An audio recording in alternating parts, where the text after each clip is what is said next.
Bienvenidos a un nuevo laboratorio legal. El día de hoy tenemos a un invitado especial, el doctor Joel Rojas Pereira. Él es abogado especialista en Derecho del Trabajo y Seguridad Social con una maestría en Gestión Pública. Doctor. ¿Qué tal? ¿Cómo estás? Yo sí. El tema de hoy es el anteproyecto del Código de Trabajo que está siendo actualmente muy discutido, que ha sido publicado en el Diario Oficial Peruano para recibir comentarios, sugerencias, aunque ya esa etapa ya precluyó, pero nos ha generado mucha curiosidad este nuevo Código de Trabajo que podría implementarse, no ha sido todavía implementado, pero podría implementarse en un futuro cercano. Doctor Joel. Bien, creo que este tema es bastante interesante porque, como sabemos todos, en el Perú no existe un código, ¿no?, o una norma que regule o consolide toda la dispersa normatividad que tenemos en materia laboral, ¿no? A manera de ejemplo, podemos ver que tenemos una ley que regula las gratificaciones, tenemos una ley que regula las ETS, tenemos una ley que regula las utilidades y así todos los beneficios laborales, ¿no? Las vacaciones. No tenemos un consolidado. Si bien es cierto, el Ministerio de Trabajo y Promoción del Empleo ha emitido, ha publicado un consolidado de toda esta normatividad, incluyendo la normatividad en seguridad y salud en el trabajo, el tema de beneficios sociales, laborales, pagos de remuneraciones, contratos de trabajo, ¿no? Ha emitido y ha publicado este consolidado, este compendio de normas. Sin embargo, no tenemos un código que regule contratos, que regule las modalidades, que regule los beneficios sociales, gratificaciones, vacaciones, utilidades en un solo documento, ¿no?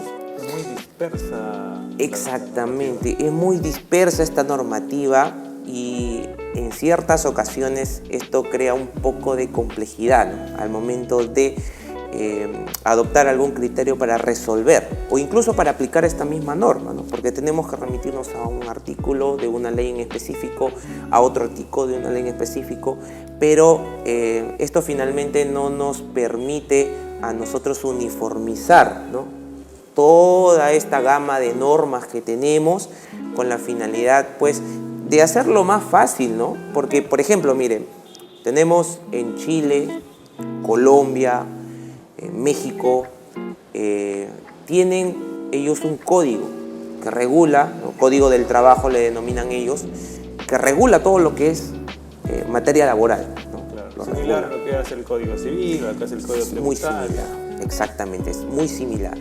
Y ahora, si bien es cierto, existen ciertas discrepancias en cuanto a su aplicación aquí en el Perú, porque algunos expertos en esta materia se dedican especialmente a analizar estas normas, señalan de que existe un tipo de rigidez, ¿no? No va a permitir, no es tan flexible, sino que se pone más del lado de los trabajadores, del sindicato. Y esto en cierta manera está bien, porque constitucionalmente los derechos laborales tienen que ser protegidos, son irrenunciables y todo lo demás, pero tiene que haber cierta flexibilidad también para la parte empleadora, porque así como han existido normas, leyes como lo es, por ejemplo, el de la micro, de la pequeña empresa, u otras normas que han permitido o que lo que buscan es formalizar, ¿no?, porque es lo que se busca formalizar, ¿no?, aminorando costos laborales a la más empleada, trabajadora, ¿no?, y a la más empleadora también, que pueda formalizarse. Entonces, lo que finalmente se busca es eso, ¿no?, promocionar de tal manera que los empleadores puedan acceder, ¿no?, y puedan respetar los derechos de los trabajadores. Claro. Ya está de más decir que en el Perú hay una tasa de informalidad bastante elevada, ¿no?, que supera el 70%, y es bastante, ¿no?, es bastante. Ahora, si tú le aplicas más rigidez, ¿no?, como por ejemplo las modificaciones que trae este anteproyecto, ¿no?, en cuanto a la duración de los contratos, en cuanto a los costos, por ejemplo, los montos por indemnización, eso genera que el empleador, pues, quizá, no lo sabemos porque todavía no se aplica, pero con lo que ya tenemos, resultaría quizás un poco más oneroso, un poco más complicado, un poco más difícil para el empleador formalizarse él mismo y formalizar a sus trabajadores, ¿no? Como que no los alienta mucho. Exactamente, ¿no? Como que no los alienta, como que no los promueve a que puedan ellos formalizarse, como sí se hizo con otras leyes que han sido publicadas, ¿no? Pero creo que la idea es buena, creo que el compilar todo en una sola norma y centralizar todo es sí, bueno. La intención es buena, ¿no? La intención es buena, pero hay muchas aristas que se tienen que observar, que se tienen que ver antes de publicarla, ¿no? Si bien es cierto, esto pasa por un proceso, porque no solamente es que el gobierno emite el código y punto, se acabó, ¿no? O sea, en realidad tienen que hacer consultas, ¿no? Con los trabajadores, sindicatos, empleadores, finalmente aprobar esto, ¿no? Pasa como una serie de 4 pasos y finalmente ya se publica, ¿no? Pero esperemos que sea así. Somos uno de los últimos países latinoamericanos que no tiene un código, ¿no? Que recién estaría implementando. Yo que recién estaría implementando uno, ¿no? O sea, en verdad, la intención creo yo es buena, pero hay que afinar algunos detalles por ahí. Claro, ¿no? especialmente ante el panorama o ante nuestra realidad como país, que ha señalado una informalidad tan grande, este nivel de informalidad, y a ello sumarle mayores cargas o mayores, como se señala, ¿no? De acuerdo a estas posibles modificaciones que entren en materia laboral, algo más estricto podría desalentar la formalización y podría incluso hacer crecer esta tasa de informalidad. Y es muy probable, ¿no? Como ya se ha visto en otras ocasiones, incluso como estuvimos conversando hace un tiempo con el aumento de la remuneración mínima vital, ¿no? De cierta manera, la parte trabajadora sí, o la masa trabajadora aplaude, ¿no? Porque ¿quién no quiere un ingreso económico o que su ingreso económico aumente, ¿no? Todo el mundo quiere.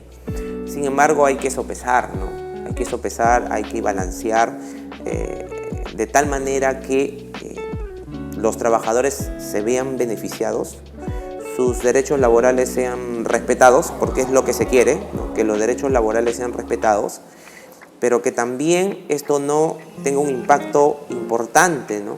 en la economía del empleador, ¿no? Entonces, si bien es cierto, las normas que son de carácter obligatorio y que su cumplimiento tiene que ser es estricto, ¿no?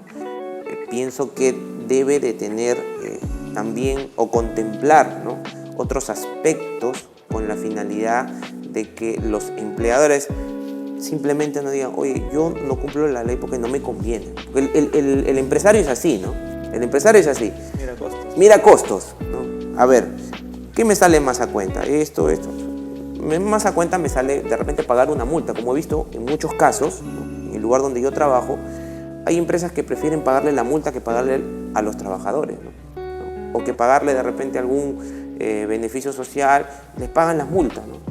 Entonces, ellos ven costos, ¿no? Ellos ven costos y pienso que en ese sentido también el Estado, el gobierno tiene que analizar cada caso. O sea, la realidad que nosotros tenemos aquí en el Perú no es la misma realidad que hay en Chile, que en Colombia, que hay en México, no es la misma, ¿no? Entonces, es nuestra realidad y lamentablemente en el Perú las normas son copia de otros países, ¿no?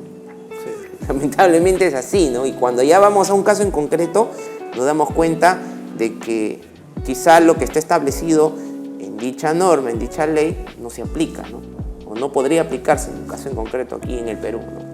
Y ahí surgen ciertos criterios que se tienen que adoptar, aplicar en conjunto con otras normas, ¿no? Entonces, ahora, de acuerdo a este anteproyecto, ¿qué es lo que te ha llamado la atención en los cambios? A ver, mira, hay una serie de cambios, los más importantes, ¿no? Como por ejemplo es la disminución de los plazos para contratar mediante un contrato sujeto a modalidad. Si tú te vas al decreto legislativo 728, su reglamento, nosotros vamos a advertir que existen plazos máximos para poder contratar. Contratos por necesidad de mercado, contratos por incremento de actividad, contratos, ¿no?, suplencia, contratos por ejemplo, un inicio de actividad, hasta ¿no?, 3 años. Hasta 3 años, ¿no? Entonces, lo que se plantea en este anteproyecto es disminuir esto a 6 meses, por ejemplo, ¿no? Aquellos que duraban 5 años, ¿no?, como lo es, por ejemplo, el de necesidad de mercado, si mal no recuerdo, plantean reducirlo a 1 año. Son reducciones drásticas. Drásticas, ¿no? O sea, ya no son reducciones donde el empleador dice, yo tengo todavía un periodo de tiempo, un lapso de tiempo considerable, ¿no?, para poder ver también si mi negocio, porque la finalidad de estos contratos es verificar si mi negocio anda o no anda bien, si no, porque tú sabes que en un negocio al inicio no todo es ganancia, ¿no? Claro, hay inversión. Hay inversión, ¿no? Entonces, hay que recuperar esa inversión. Y se tiene que recuperar la inversión y hay gastos que se realizan. Entonces, todo eso conlleva, o sea, está en armonía. Lo que se trató fue de que estos tipos de contratos estén en armonía, porque significaría, por ejemplo, de que si yo le coloco 6 meses y yo necesito un contrato, en este caso, por ejemplo, de incremento de actividad, ¿no?, y que antes era 3 años, ahora van a ser 6 meses, eso quiere decir que solamente lo podría contratar 6 meses y luego ese trabajador pasaría a ser un trabajador a plazo indeterminado. Entonces, ¿en qué medida, por ejemplo, el empresario o el empleador, en este caso, consolide su empresa en el mercado?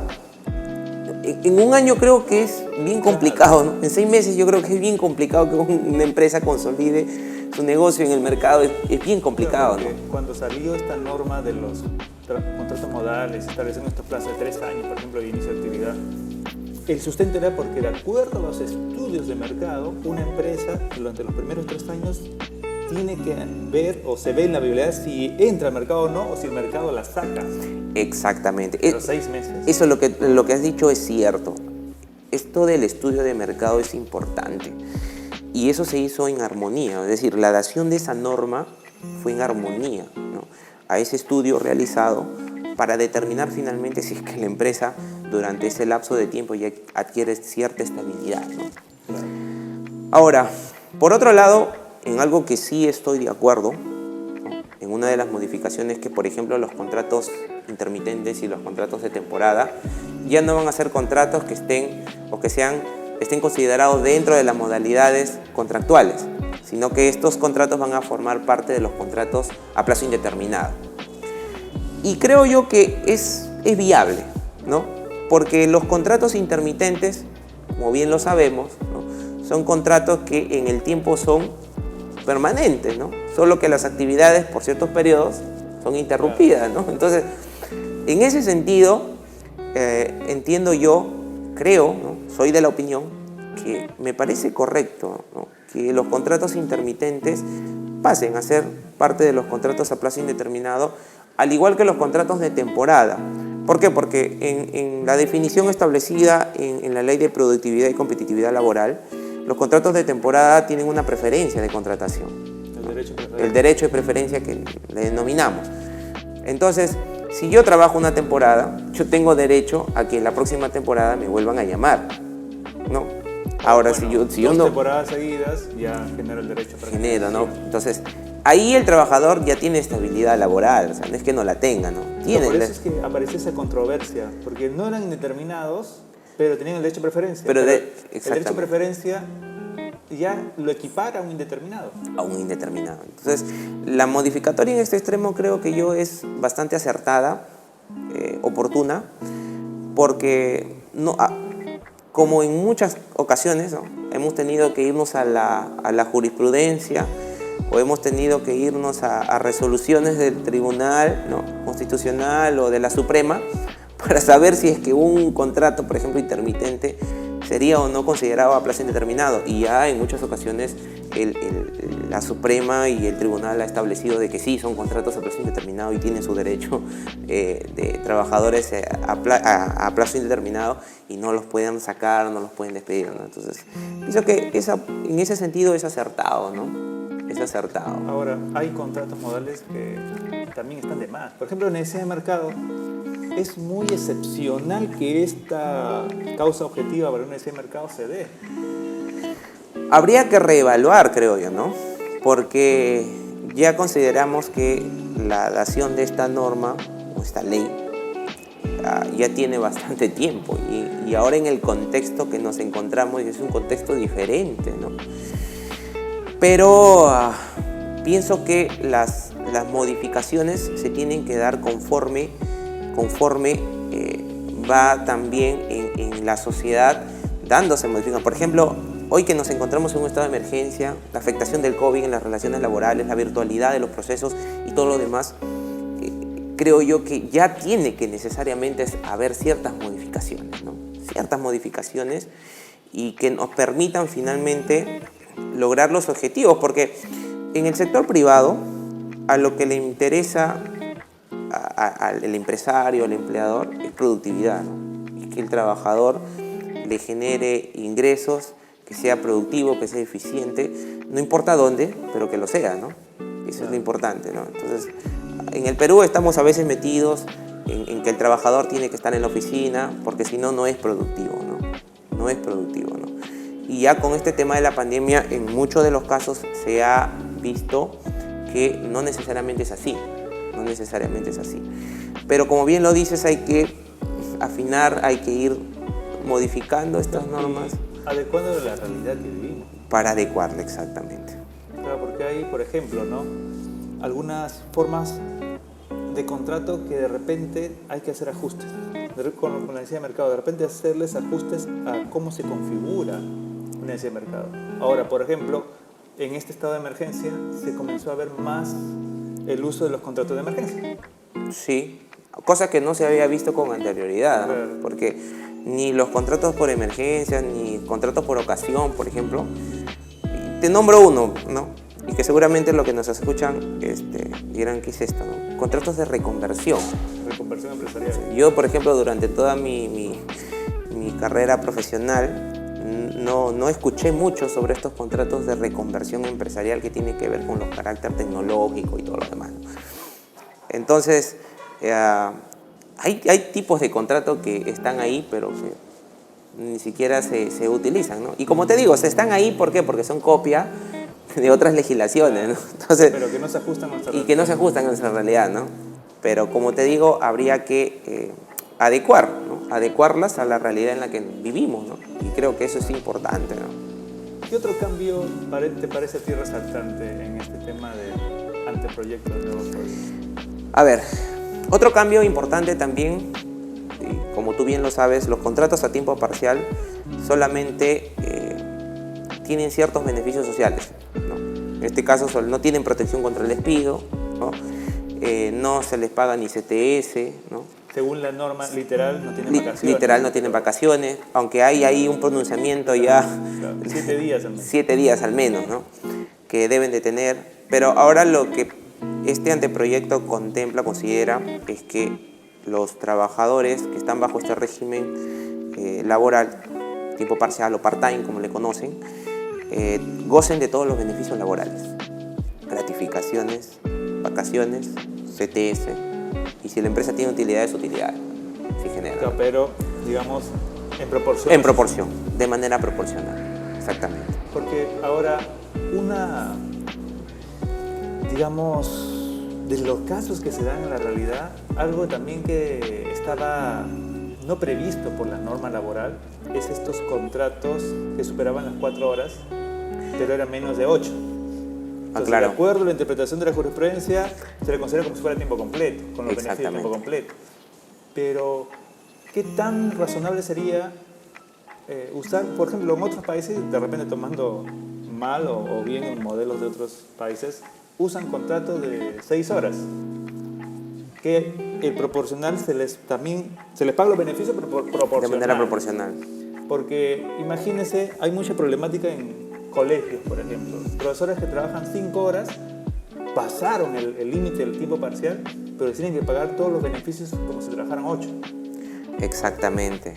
Genera esa problemática. Aunque en ese sentido ahí habría que, como en ciertas ocasiones, también la Corte ha establecido el pago proporcional, ¿no? O sea, yo pienso que siguiendo esa misma lógica, los trabajadores que están bajo ese régimen, ¿no?, también tendrían el derecho, ¿no? O sea, ¿por qué no, no? Un comentarista señalaba y decía que no les correspondía porque ellos tenían la posibilidad de tener otro trabajo, ¿no? Ya. No, pero era... Pero eso es esfuerzo. Pero eso es esfuerzo, exactamente, ¿no? Ese esfuerzo es un tema ya de que él busque, ¿no? Otras posibilidades, otras opciones de trabajo. Pero me parece que debe de seguirse esa misma lógica, ¿no? Debe de seguirse esa misma lógica. Entonces, hay problemáticas puntuales, como la de los colegios, por ejemplo. O sea, ¿qué tipo de contrato, por ejemplo, hablando no solamente del pago, sino qué tipo de contrato le haces tú a un docente que labora de marzo a diciembre, ¿no? Que hay 2 meses. Y ni siquiera hasta totalmente diciembre, porque hasta la mitad de la Quincena quincena de diciembre, ¿no? Tiene como 2 meses y medio sin actividad. Sin actividad, ¿no? 2 meses y medio. Entonces, existe la obligación de pago, ¿no? Como en muchas ocasiones han señalado, no, ponlos en tu planilla a plazo indeterminado. ¿Por qué? Porque ninguno de los tipos de contrato, ninguna de las modalidades de contrato se adecua No se ajusta. por el carácter de las actividades que se realizan. No se ajusta. Entonces, ¿qué? Entonces lo coloco a plazo indeterminado. Sí, pero colocarlo a plazo indeterminado implicaría no solamente pagarle todos sus beneficios laborales, sino implicaría también que en los meses de enero, febrero, ¿no?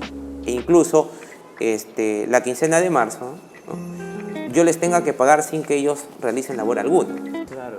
Es más, algunos empleadores lo que hacen en algunos colegios, como ya tienen profesores que están a plazo indeterminado, les han indicado de que les pongan a realizar cualquier tipo de labor desde febrero, que en enero se les dé vacaciones y a partir del 1 de febrero comienzan a laborar. O talleres. O talleres, ¿no? Pero quizá eso no es una salida, porque poner a trabajar a un docente en una actividad que quizá yo no necesite, ¿no? Quizá yo no necesite, porque es opcional, si yo quiero hacer talleres o no quiero hacer talleres. Mi rubro es educación y yo solamente realizo la enseñanza de marzo a diciembre, nada más, ¿no? Y estas preguntas surgen, ¿no? Y han surgido en constantes capacitaciones y talleres que hemos tenido con docentes de diferentes colegios, promotores, que siempre surge la misma pregunta, ¿no? Entonces, dígame usted, ¿qué tipo de contrato le hago a mi trabajador? ¿Qué tipo de contrato le puedo hacer? En realidad, si tú revisas la norma, no habría ninguna que se adecue, porque tú sabes que es una actividad permanente, la enseñanza que realizan los docentes es una actividad que forma parte de la... Claro, solo que hay periodo de suspensión. Y solo que hay un periodo de suspensión. Entonces, es complicado y como bien lo señalas, algunas normas no se adecúan a la realidad en la que vivimos, ¿no? Sí. Entonces, ahí habría que hacer ciertas modificaciones, creo yo. Pero, bueno, eso a veces no lo ve el gobierno, ¿no? Solo vemos nosotros que estamos en el ejercicio constante, ¿no? Claro, nos encontramos con esta problemática Sí. y vemos que la norma no suple o no abarca esta realidad. Sí, sí, no abarca. Y eso se ha venido, es en el tiempo, ¿no? Porque surgió, por ejemplo, una problemática con el tema de los trabajadores que realizaban labores de pesca, por ejemplo, ¿no?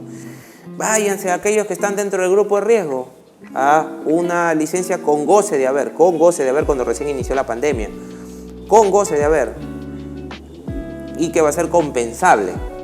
Uy, pero ¿cómo? ¿Y cómo me va a devolver? ¿En qué forma me va a devolver? Si la temporada de pesca inicia, sale, pescó, y eso ya no se va a volver a repetir, ¿cómo lo va a compensar? Y además es incierto. Y además es incierto. Y no solamente con este tipo de trabajadores, sino que habían trabajadores que la compensación iba a ser imposible, ¿no? Como el caso, por ejemplo, de un vigilante, ¿no? Que realizaba toda una labor, ¿no? De noche y quería adicionársele más horas, ¿no? Entonces ya no, ¿dónde? Ya, ¿no? Oye, trabaja toda la noche, pero también trabaja de día, pues, para que compense. No se puede, ¿no? Entonces, eso no se ha previsto. E incluso la misma devolución o compensación de horas, hasta la fecha no está prevista. Hay gente que el 16 de marzo, ¿no? Ya no trabaja hasta la fecha. Hasta el día de hoy no ingresa a trabajar porque están dentro de personas que tienen factores de riesgo y que no, por este decreto de urgencia, el 038, si mal no recuerdo, 2020, que no ha sido derogado, ¿no? O no ha sido dejado sin efecto. Entonces ellos tienen el derecho a percibir su licencia con goce de haber, ¿no? Mientras dure la emergencia sanitaria. Mucha interpretación, porque tenemos las otras normas que dicen ya 3 vacunas a trabajar y tienes el tema de grupo de riesgo de nivel medio de exposición. Sí, hay muchas aristas que no se han contemplado. No sé cómo es que el gobierno, aunque por ahí habían propuesto que se les perdone, ¿no? Esa es una pérdida para el empleador, ¿no? Pero bueno. De 2 años. Son 2 años, imagínate, ¿no? Otro punto también interesante es por ejemplo, ¿no? En los contratos, nosotros sabemos que si un trabajador entra y labora todo el mes, yo tengo que pagar su salud. Claro. De acuerdo a su sueldo, el empleador aporta el 9%. El 9%. Pero si el trabajador entró el 28 del mes, ya, trabajó 2 días, nada ya, más, le voy a pagar 60 soles. Ya. Tengo que pagarle de salud como si hubiera trabajado todo el mes, en mérito o en base a la remuneración mínima vital. Es en base a la remuneración mínima vital. Sí, el mínimo que vas a poder cancelar es el de la remuneración mínima vital. Pero, sí. Y si él gana la remuneración mínima vital, es como si le estuviera pagando el de salud por un mes completo. Por un mes completo, así es. Ahí, por ejemplo, genera también ese desincentivo a contratar al personal en medio del mes, fines de mes. ¿Por qué? Porque genera un sobrecosto. Y a veces esto es, en realidad es de carácter obligatorio, ¿no? Hay que acatar lo que señala la norma. Y en muchas ocasiones el personal se necesita ya, ¿no? O sea, no es como que, me espero un par de días, una semana. No, porque yo el personal lo necesito ahora, ¿no? Y eso también, obviamente, desincentiva. Y lo primerito que va a hacer el empresario es contratar informalmente, ¿no? Hasta que al menos termine el mes y luego ya lo regulariza, ¿no? Y eso también, por ejemplo, no se ha previsto, no se ha contemplado. Pero creo yo que es necesario, ¿no? Es necesario. Hay muchas situaciones que deberían ser abordadas. La norma no puede abordar todo. Hay algunos puntos que ya son muy, digamos, resaltantes y muy reincidentes en la realidad que deberían ser abordados, ¿no? Entonces, como que este nuevo proyecto del Código de Trabajo, que como dijiste es una buena idea, podría tener algunas complicaciones si se implementa tal como está. Esperemos sea pulido. Sí, eso es lo que se espera en realidad. No solamente hay un análisis efectuado por docentes de la ESAN respecto a este anteproyecto, que señala incluso que este anteproyecto en ciertos artículos contraviene, ¿no?, ciertos consensos y acuerdos que se han tomado en el Consejo Directivo, Consejo Nacional de Trabajo, ¿no?, la CNT, y que ya han sido adoptados estos como criterios y que finalmente con este anteproyecto lo único que sería es simplemente dejar de lado, ¿no?, todos estos acuerdos ya, porque son acuerdos que no se han tomado simplemente en una reunión y ya, no, ha habido detrás de esto hay todo un estudio, una discusión, hay debates, ¿no? Han previsto la realidad en la que el contexto, ¿no?, en el que se desarrolla la problemática y finalmente han llegado a un acuerdo. Entonces, esto contraviene en cierta manera los acuerdos ya tomados. Entonces, esperemos que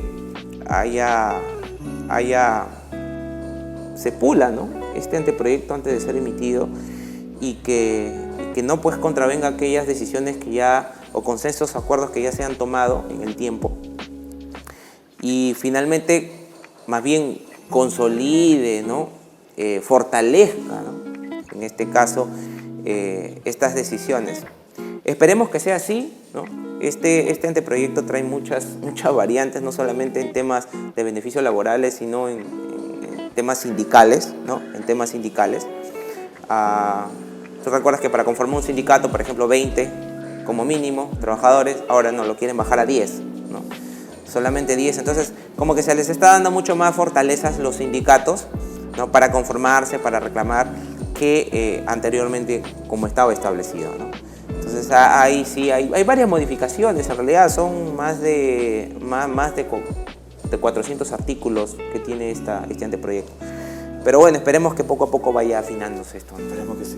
Bueno, ha sido enriquecedora el laboratorio de hoy y agradecemos ya para terminar al Colegio de Arquitectos del Perú por brindarnos sus instalaciones, su auditorio que está nuevo y esperemos poder utilizarlo en próximas ocasiones porque está muy bien implementado. Gracias al decano del Colegio de Arquitectos, gracias a la Junta del Colegio de Arquitectos por estas facilidades que nos dan y muchas gracias, doctor Joel.